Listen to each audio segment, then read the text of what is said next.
Hi, welcome back to the breadboard. In previous videos, I showed you how to build a CNC. It was a couple of years ago, and I haven't done much with it since then.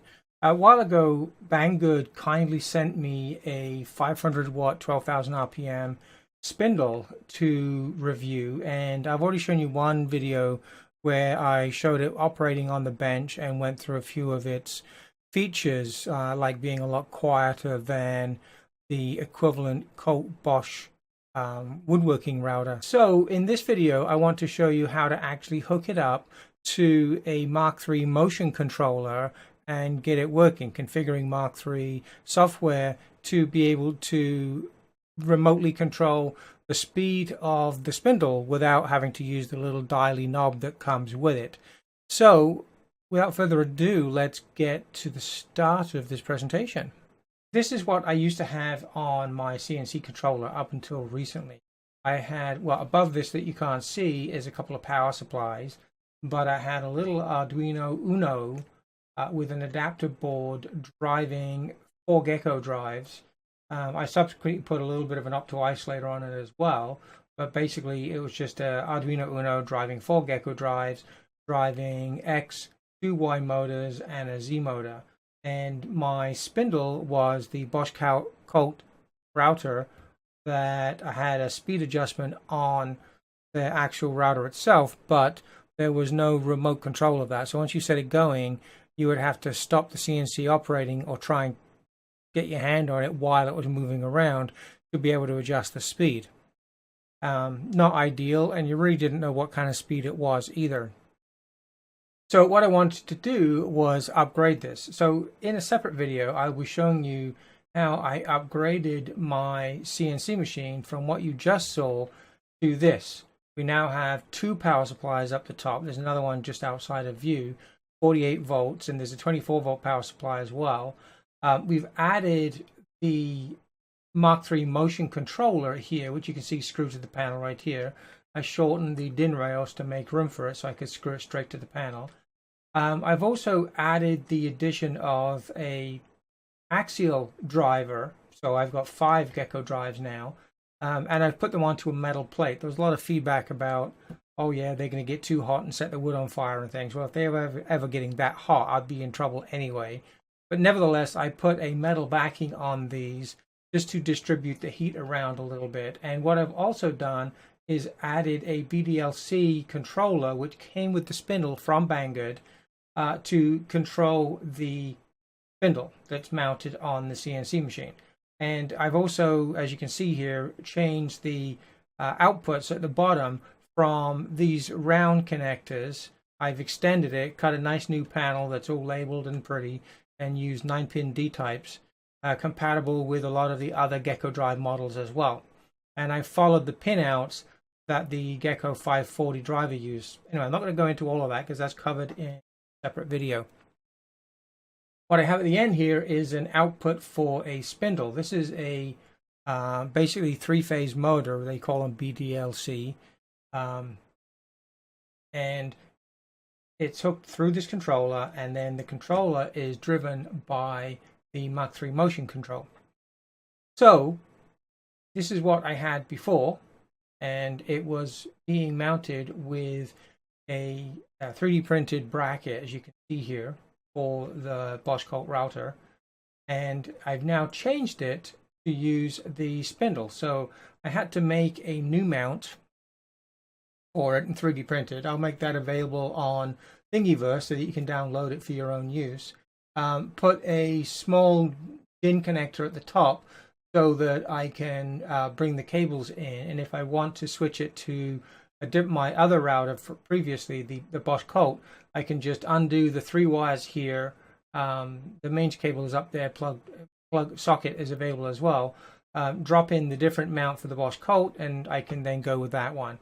The biggest difference between the 2 routers, aside from the level of noise, is that this BDLC from Banggood will only go up to 12,000 RPM, and it's got an ER11 collet that only has a 1/8 collet in there at the moment. So I need to order some different sizes, for instance 1/4 inch, so I can use some bigger bits.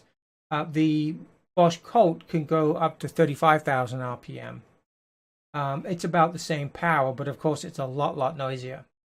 And I don't have as fine control on the speed, or at least I do, but I don't have a way of knowing what speed it is that I'm trying to get. I'm just kind of guesstimating unless I'm telling it to go flat out.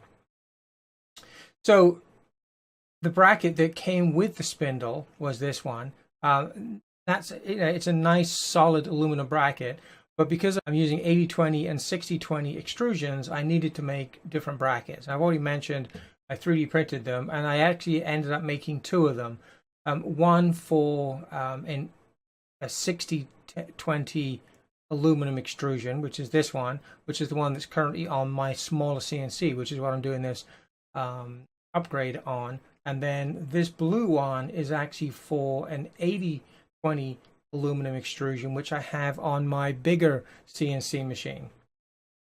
And I'll be using that on a later video when we get to sort of get that one back operational. Right now I'm just focusing on the smaller CNC machine.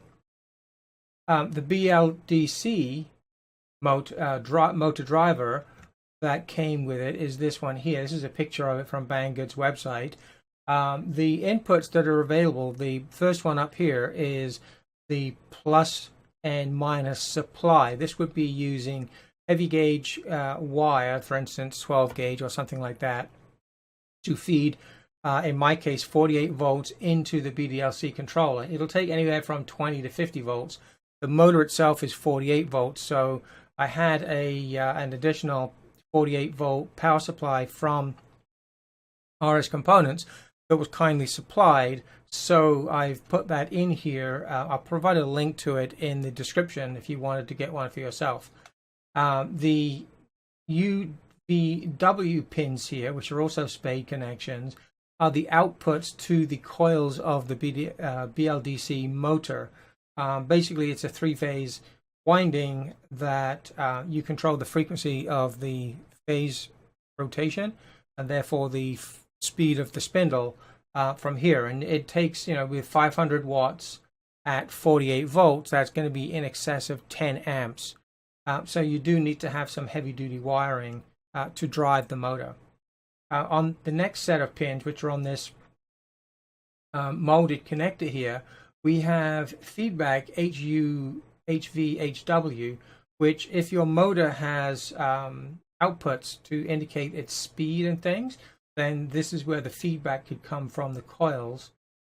We have a forward reverse pin, which we're not going to be using. We have a voltage input. The SV pin is a voltage input that allows you to control the speed of the motor. It's a 0 to 10 volt signal. This does not take PWM, but if your controller that you're using, for instance, my Mach3 Motion Controller, it has the ability to output a PWM signal, which would be proportional to the 0 to 10 volt signal, or it can output an analog signal of 0 to 10 volts. It can actually do a few different ranges, and the way it works is the analog output section of the Mach3 Motion Controller is completely isolated, and you provide the controller the maximum output voltage on one of its pins, a ground, and then the third pin on the Mach3 Motion Controller is the output that would be fed back to the speed controller. So that actually goes into the SV pin on this connector. The ALM is an alarm output, so if there's something wrong with this, it could feed back to, say, Mach3 and tell it that there's an alarm condition present. The PG is a ground, and then we have an enable pin.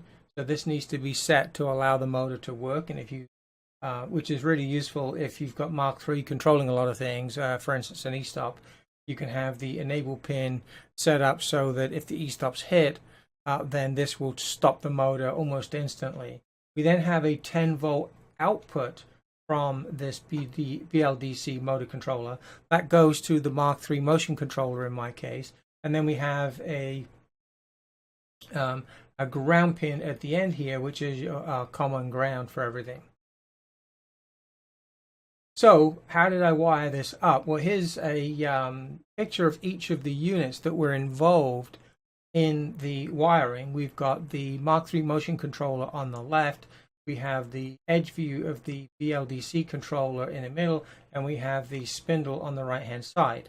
Now, from the Mach3 controller, I designated output 3 to drive the enable line. So whilst the actual wiring goes down the bottom through the cable trunking, and then down here, this is actually above this in the physical layout, drops down and comes into the enable pin here. The plus 10 and ground that comes out from the driver goes across to the Mach3 motion control. And you see here we've got the 10 volt in, and we've got the analog common for the motor, for the spindle.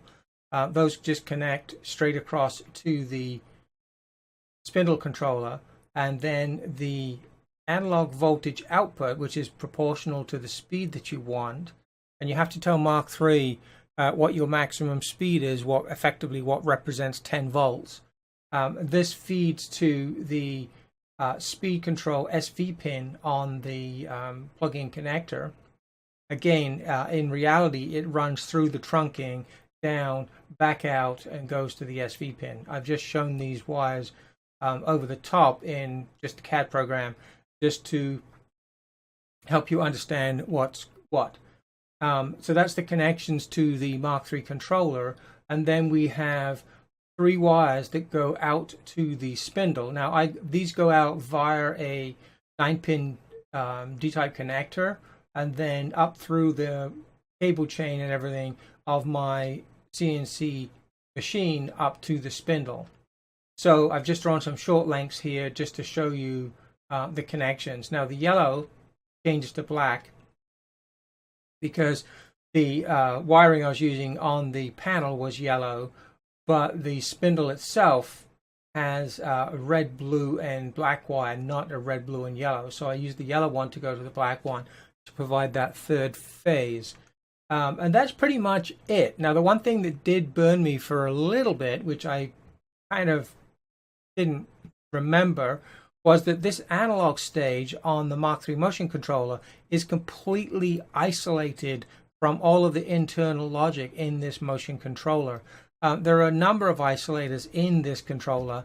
For instance, the USB, which is just out of sight, is completely isolated from the internal electronics. Each of the inputs and outputs are all isolated using either opto-isolated drivers or opto-isolated inputs. And the PWM output is a completely separate section with its own little controller that controls this output, and it is fully isolated, including its power, from the rest of the controller. So even though you brought in the plus volts and the common volts and things here, you need to make a reference to ground.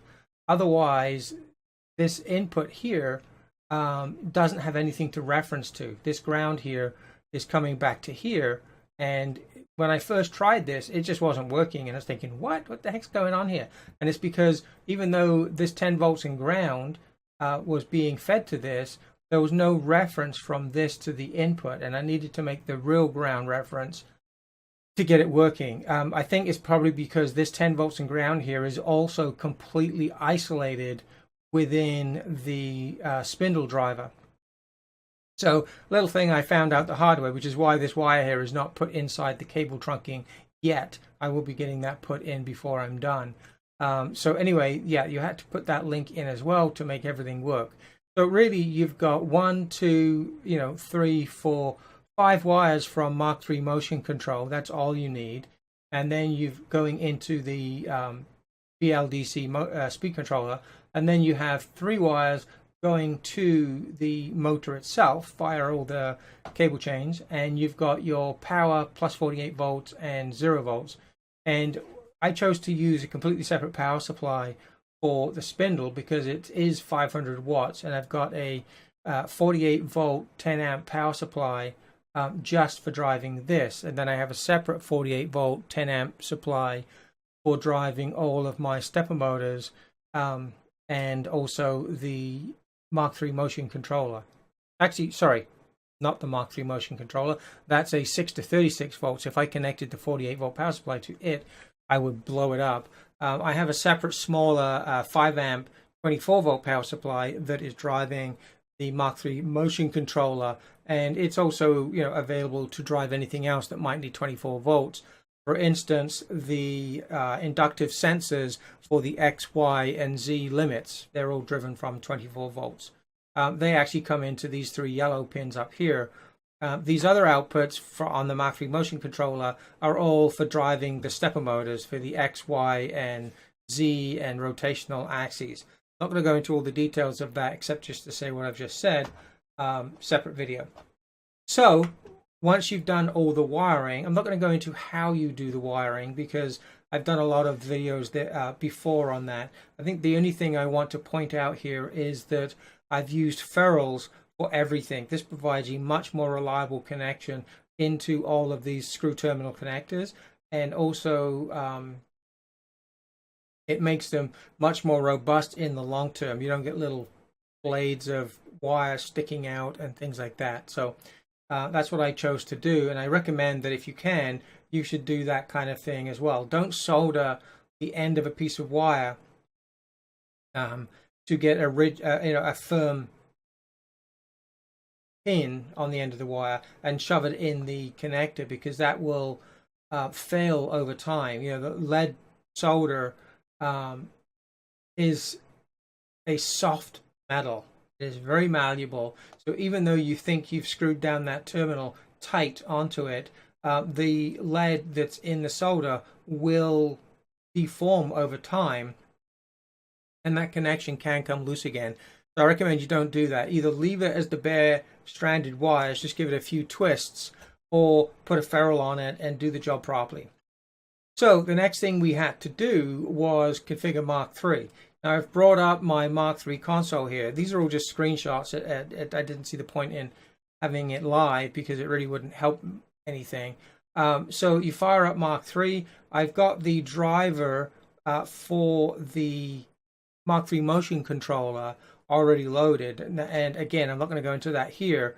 Every system that you use is different. If you're using a parallel port, it's going to be different. The basic configuration, though, is going to be the same. So that's why I'm not showing you how I loaded the driver for the Mach3 Motion Controller. So the first thing you need to do is pop up the pins and ports configuration, which I've got here. And you need to go to the Spindle Setup tab when it comes up. In here, you need to tell it what pins you're using for your motor. I actually don't have relays, but what I'm using for the enable for the spindle controller is the clockwise, i.e. the M3 command, output, which it's output 4 on here, but it actually ends up being pin 3 on the motion controller. So that is the enable. So when I tell the spindle to start in a clockwise direction, it will take this pin low and the motor will start at whatever speed it's been set to. If I tell it to go counterclockwise, it will turn off because I haven't given it anything to reverse it. And to be honest, with a spindle, you don't normally run backwards unless you've got some very special application and very special bit. So I just want the motor to stop if I try and go backwards. I should only ever use the M3 to start the motor in a clockwise direction and an M5 to stop it completely. The other part you need to enable is use spindle motor output for Mach3, and you tick also the PWM control. It doesn't use step and direction, right? We're using PWM, and the Mach3 Motion Controller is outputting a PWM signal on one of its pins, but it's also outputting the 0 to 10 volt DC signal equivalent to the speed range. Now this is just setting up what pins and ports we're using, and the driver will handle getting it to the right pins of the Mach3 Motion Controller. So the next thing we have to do is configure the spindle for Mach3. We need to tell it what the equivalent speed is for 10 volts and also what pulley it's using. Some old, this goes back to the days where you actually had pulleys on the top of the spindle and the motor that drives the spindle, and you could adjust the ratios of the two pulleys to get different speed ranges. So Mach3 supports that system still, but in our case we just got the one pulley, but we need to tell it what we're doing with that. So we have the minimal amount of PWM, which is 10% here, that we're going to allow. So if you're doing, say, a 0 to 10,000 RPM and it's 0 to 10 volts, that means that would be equivalent of 1,000 RPM minimum that you would let the motor go down to before you actually stopped it. So you couldn't go below 1,000 RPM if you set this to 10%. And a lot of motors will actually lose a lot of torque when you go too low. So you want to make sure that you have it high enough that it will work properly. I went with 10%. It seems to work okay. Everything else on this screen you can pretty much ignore for now. So the next thing we did was go to the settings. Now, if you look at this panel, we're on program run right now. That's what this background screen is, but we were hitting config ports and pins. Now we're going over to this tab here, or you can press Alt-6 to get to it, where it's settings. And you can see here that on the right hand side is where we've got the spindle pulley, and we're looking at pulley number 1. Now I'm showing you this now because the next step is where we configure the maximum speed and things for the pulley, and you need to know which pulley you are using. So when you go to config, when you drop the menu down, there is one to do with pulleys. Let me just check here, so you can see. Let me say okay there. We're on here. You've got spindle pulley, and then you've got config. Come down, and you've got spindle pulleys here. When you bring that up, here's your configuration. Let me just go back to the PDF that we're working through. That's bigger screen, and so you can see here we've got pulley number 1 is what we've got selected. So on that configuration screen, you need to make sure this is set to pulley number 1. You actually by default get 4 different pulleys to select from. Minimum speed we've set to 0. Now that really that's when it's off, and the maximum speed in our case is 12,000 RPM, and there is no ratio or anything like that. It's just a direct drive. And so you set that to what your spindle will go up to for 10 volts into the controller. And you just say OK, and then you move on. The one thing you need to make sure of, though, and I'm not 100% sure what the situation is with my controller and spindle, is that the controller is not going to try and overdrive the spindle. The spindle, based on what's written on the side of it, is set to 12,000 RPM. But the controller, if I bring up the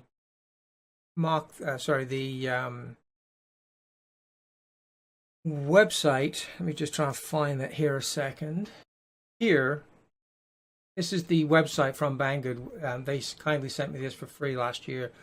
When we look at the controller, you can see there's nothing written on here about it. Nothing written there. But if you go down to the specifications, this is the motor. So you can see it's 48 volts, 500 watts, 12,000 RPM. Everything else is pretty standard stuff. Dimensions for the motor itself. And then we have the driver controller. Now, this says the maximum speed is over 20,000 RPM. So does that mean that if I put 10 volts, which is the maximum input signal, into this, it's going to run it at 20,000 RPM? I'm not sure, because the speed of rotation is very much dependent on the motor as well that turns, and the the three-phase signal that's being output to it. So I'll have to figure out a way of measuring that. Maybe put a bit of tape on the fan on the top of the motor and see if I can use an oscilloscope or a frequency counter to see what speed it's actually doing. But this would imply that the motor is actually capable of going to 20,000 RPM, but the motor controller is capable of going to 20,000 RPM, but the motor is rated to 12. So if I put 10 volts in, I don't know. See, it says here external voltage 10 volts, right? That's what I'm feeding it. Does that mean that this is going to try and run it at 20,000 RPM? I don't know the answer to that because I haven't been able to measure it yet. I do know it's working, and when I go to 10 volt input, it doesn't seem to be doing anything untoward. So I'm actually okay there with it, but I still don't know whether it's running within its parameters or not. Anyway, let's get back to into here. So we've just set the speed for pulley number 1, maximum 12,000 RPM.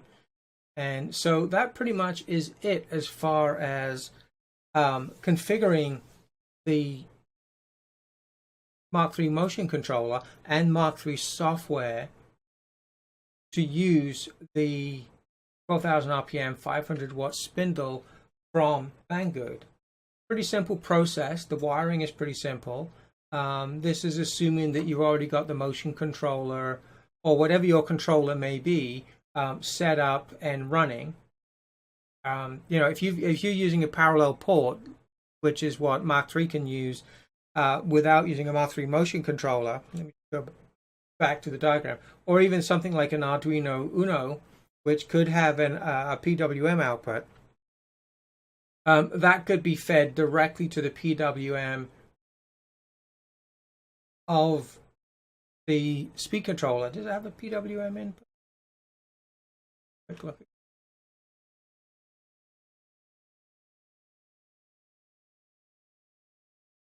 No, I think it's got forward and reverse voltage input. I don't think PG is a PWM input. But the use of a capacitor and things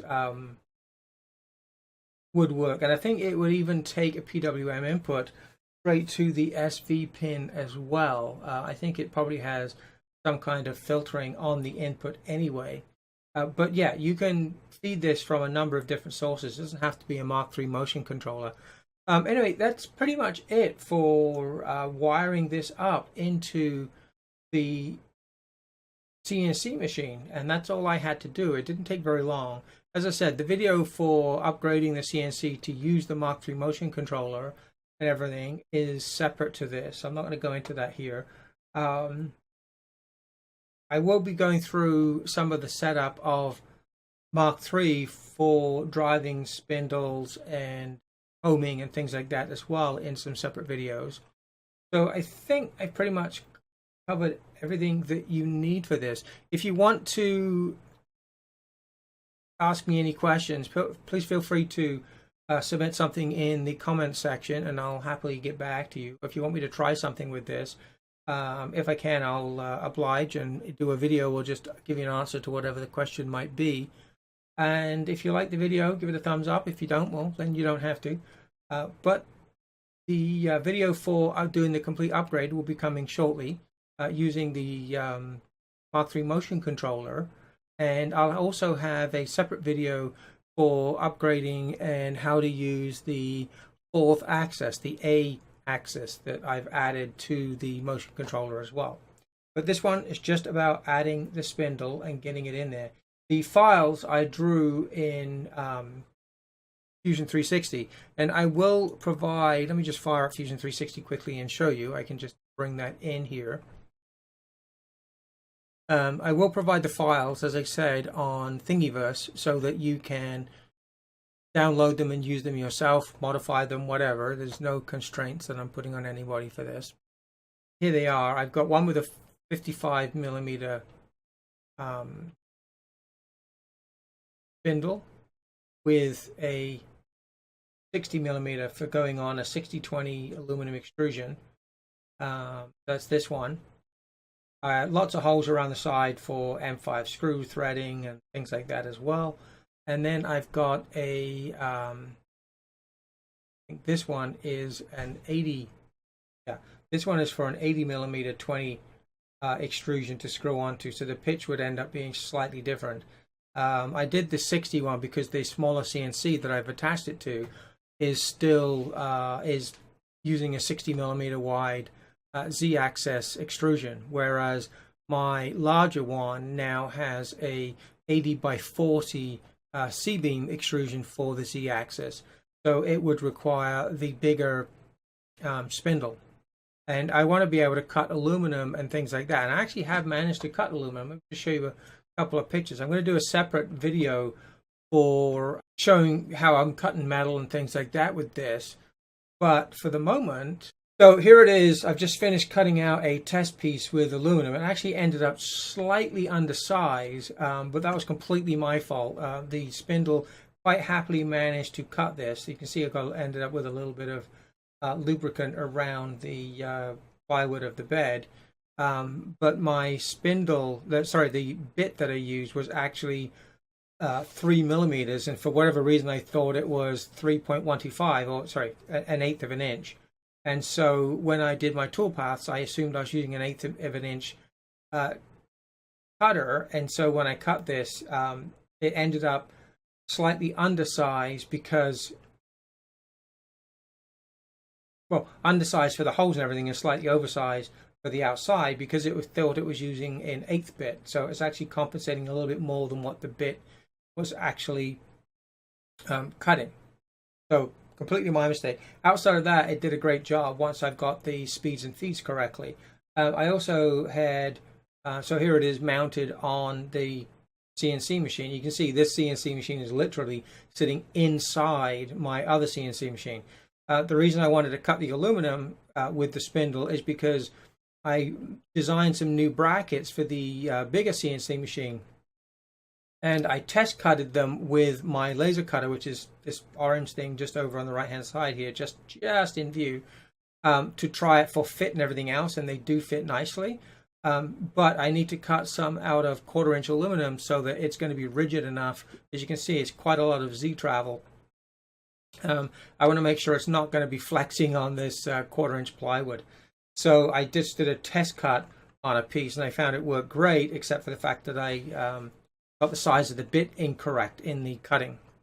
So you can see it here all wired in. We've got the little terminal block up here, and then the wire runs up through the cable chain, down through another cable chain at the back here, and then it runs off over here to the panel. Here I've got the same thing, just doing some test cuts on a piece of plywood. So there is a bit of tear out because it is just plywood, and that's renowned for tearing out and things. And that's pretty much it. So see, where is the, yeah, so here's the PWM output from the motion controller. You got the 10-volt in, the analog output, and the common. This area is completely isolated, as I said. I think that's all of the pictures that are in there that are relevant to what I was doing. Check to see if there was anything else. So I have this nice wooden plate now with a connection for the spindle. I just replaced the aluminum one with all the round connectors on, so it was much nicer. Cut that on the laser cutter. And was there anything? Nope, I think that was about it. So let me finish the video here before it gets too long, and I always see you on the next one. Okay, have fun, take care, cut safely, bye.